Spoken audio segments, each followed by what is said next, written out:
In a bit of a follow-up to yesterday's video, I wanted to say two things.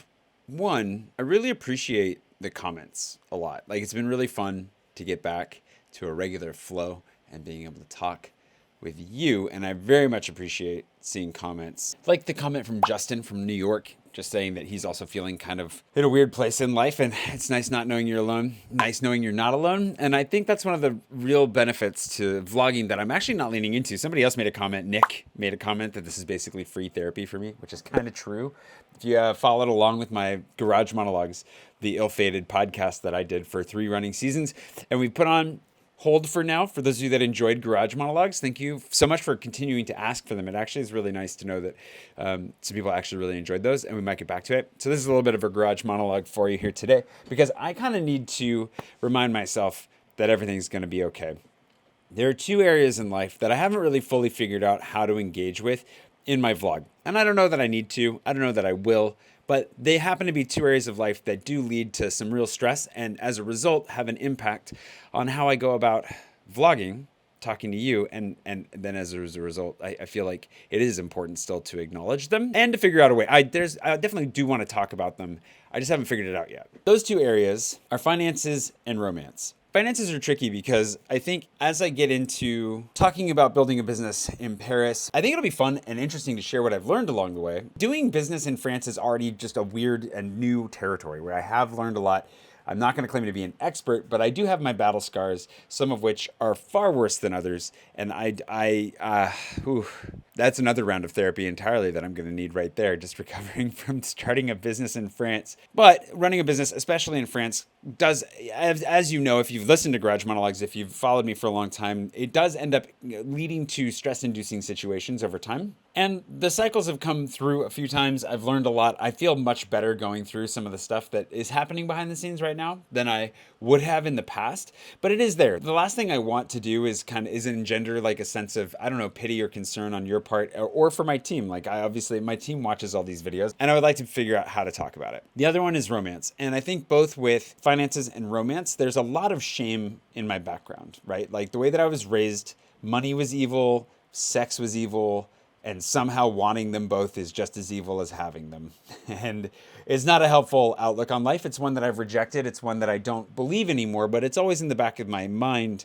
And I haven't really dated in a while. Like, I've dated a little bit. There's some interesting stories. I'm in a place where, in order to learn and to grow, and this is not going to come as a surprise to any of you, I know, but it's funny how it feels to me like I'm revealing a secret here. I'm in a place now where I'm interested in getting into a serious relationship because I need not the friction in my life. I don't think that's a very romantic way of putting it, but I don't know how I need to grow. Part of the boredom that I was facing yesterday, part of the burning itch that I have is that I know that I need to develop. I know I need to grow as a person, but I don't really know exactly how right now. Like, I feel like physical fitness, emotionally, work-wise, I'm heading in the right direction in so many areas of life right now. I'm really grateful for where I am. I feel like the disciplines that I've invested in over the last few years are really paying off. But there's that one element of a partnership, like a romantic partnership, that I haven't really been ready for until recently. And it's been my friends, it's been my business partnership with Jeff. It's been a number of other relationships that have actually prepared me to be ready for that. My time with Cooper has obviously prepared me for that. Speaking of friction. In talking with my therapist about it yesterday, that was kind of her take on it, was I'm in a spot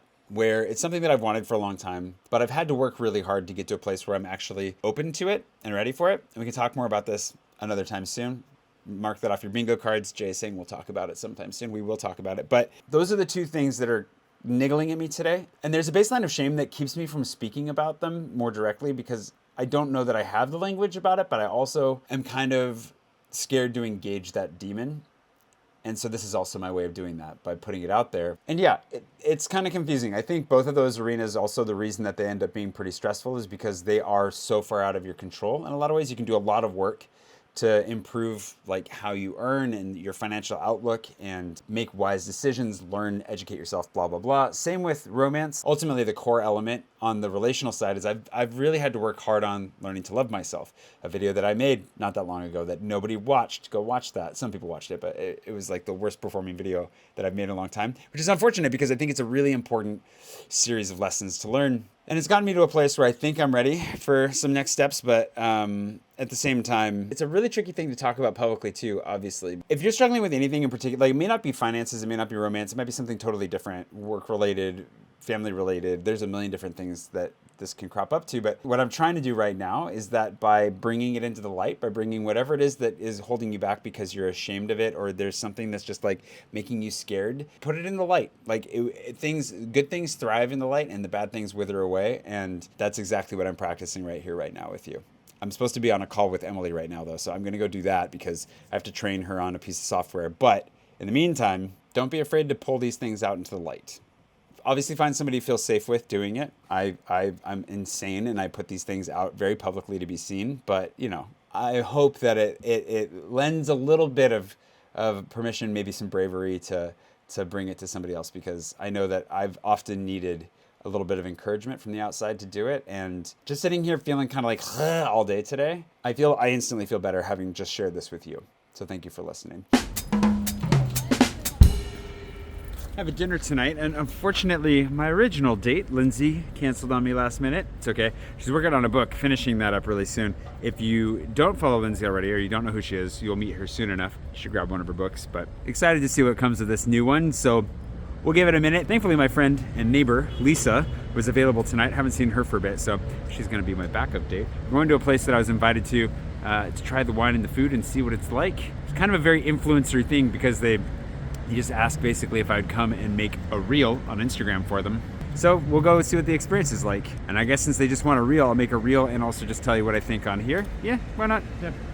Looks really good, so high hopes. Lisa has opted not to be in the video. She can still hear me and laugh though. So she's also convinced me not to tell you the full story of what happened tonight. But ultimately, what it comes down to is that I opted to go ahead and pay for it myself and not tell you where we went and not recommend it and not make a thing. And it was a good reminder that like what's more important to me than anything is being able to make recommendations I can stand behind. But ultimately what matters most is that I can go to a place and actually recommend it as a place that I would go back to. Between the food, honestly the wine, and definitely the service, I would never come back to this place, and I'm not gonna then recommend it to you, and I don't want to put it in my stories. One of the funny things is that we did make a couple reels from older videos that have caused quite the story that have reminded me of this recently. We're like talking about Bouillon, a place to go get French classics on the cheap. I needed to emphasize more the cheap. It's from a couple years ago, and apparently the quality has really gone downhill. It's what I keep hearing from people. It's a place that I haven't been back to in a while, and maybe it's a place that we shouldn't be recommending, but also just trying to be really clear about it when recommending it. Like, why would you go here? And if I were to go there, it would be on a budget. Like, it's a student type place. You can get a lot of French classics and, try the bone marrow kind of a thing, but the meat is always pretty dry, and it's not worth waiting in line for, that kind of a thing. It's really important for me to be able to stop and stand on how I recommend and why. And so tonight it's like, yeah, I had a really nice time with Lisa. She's great. But as far as the place goes and whatever else, like, we'll just leave it a mystery, because I want to make sure that I can really stand by my recommendations and why I recommend them. Nowhere's going to be perfect, like Bouillon, and maybe I need to go back to Bouillon and check it out and maybe remove it. But if I can at least tell you why I would go back and with whom and for why, whatever, that's what matters the most. Anyway, I'm going to go home and go to bed now.